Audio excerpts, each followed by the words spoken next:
Hi, I'm Michael Smith. I'm co-author with my friend Jeff Wilhelm of Reading Unbound, a book that's about the nature and variety of the pleasures kids take in their out-of-school reading.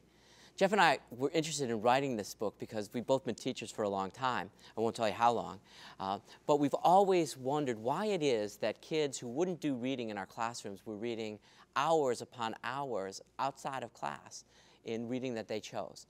So our book was an attempt to discover the joy and the pleasures that they take from reading, and then to think hard about what that means for teachers and parents.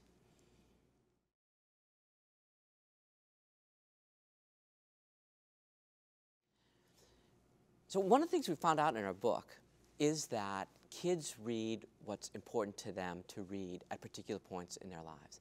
So one of the things that we want to do, I think, as teachers, as parents, is to respect the choices that they make. And one of the things that we found is that if you respect the choices that they make, they're much more apt to respect the choices that you suggest. Jeff tells a great story about how he's teaching a group of kids, and the kids said they were all readers of dystopian fiction. And so they read The Hunger Games, which they chose, and then they read 1984 that Jeff chose. And one of the kids said, a little line that's great, it could be a t-shirt, he said, "You give us quid, we'll give you quo." So I think that one of the things we want to do is we want to recognize and respect the reading that our kids are doing. And with that respect, I think, comes the ability to suggest other kinds of reading. Another thing we want to recognize is the power of social work. Kids read to connect with other people, to connect with their families, to connect with their friends. So we don't want to underestimate that either.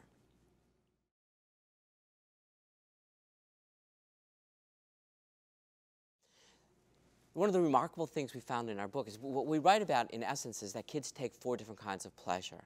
From the playful pleasure of entering a story world, the pleasure of doing deep psychological work, the pleasure of doing intellectual work, solving the puzzles that a book poses, and the pleasure of using a book to affiliate with others. One of the things that was really most dramatic in the study is that we found that these pleasures occurred in a wide variety of texts, texts that you wouldn't imagine.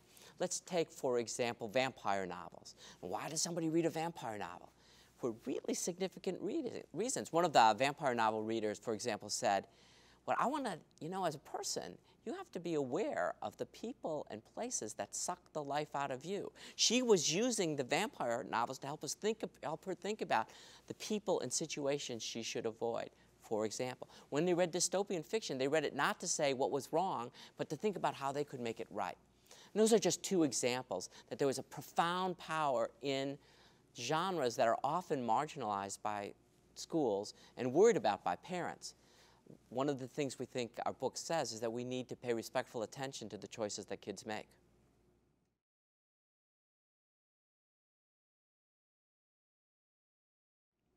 One of the most profound lessons that we learned for us as teachers is that the kids who were doing this out-of-school reading were engaged in some of the very behaviors that we want them to be as teachers. The very stuff that the Common Core is written about. They were doing that kind of serious intellectual work in the reading that they were doing outside of school, the pleasure reading. But that's not all they were doing. Okay, that's sort of that's preparing them for the future. The books that they read that were most important to them were also helping them in the here and now. They were helping them think about the kinds of people they wanted to become, they wanted to be. They were helping them make deeper friends with the people with whom they associated. So it's our obligation as teachers to prepare our kids for the future. We want our kids to be college and career ready. We came out of this book understanding deeply that in order to prepare kids for those futures, we had to understand what they were getting in the here and now. We had to understand that there's some books that kids need to read, and we had to let them read them.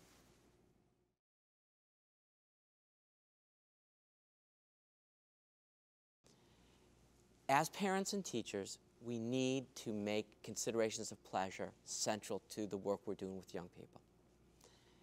What I mean by that is we need to pay respectful attention to what kids are getting out of the books that they read. We need to build bridges between the activities and tasks that they find pleasurable and the things that we think will prepare them for a future in the workforce or in schools and the academy.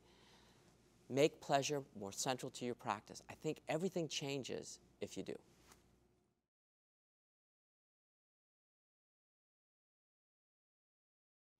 Jeff and I believe deeply that we are at a moment in history, unparalleled, at least in my teaching career, and I'm frightened to say that I've been teaching for 37 years now. That is, we've never had something quite like the Common Core before, and we believe deeply that the Common Core can be used to foster progressive practice. And one of the challenges of the Common Core is for English teachers, for teachers of the English language arts, is the emphasis on informational texts.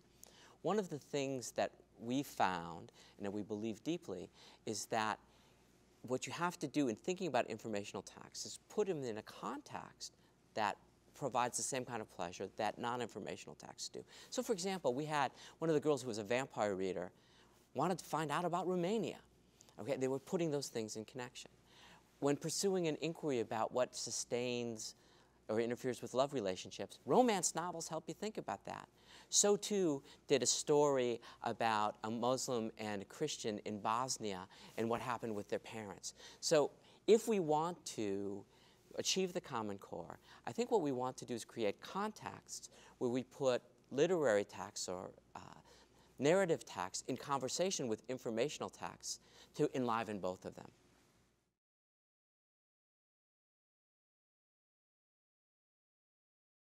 One of the challenges of the Common Core is its emphasis on text complexity.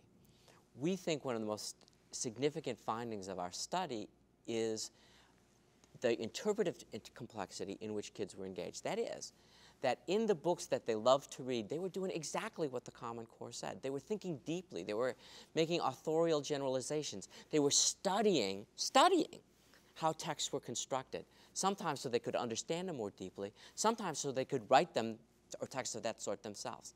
So one of the lessons we take from our research is that the idea of interpretive complexity should, if not replace the idea of textual complexity, should at least complement it. We need to recognize the serious work that kids do with the texts that they love. You know, pleasure comes, stuff that's easy is not pleasurable. Stuff in which you engage deeply is. The kids in our book were engaged deeply in the reading that they chose. We need to respect that, and we need to use that as a way to help them read more complex texts.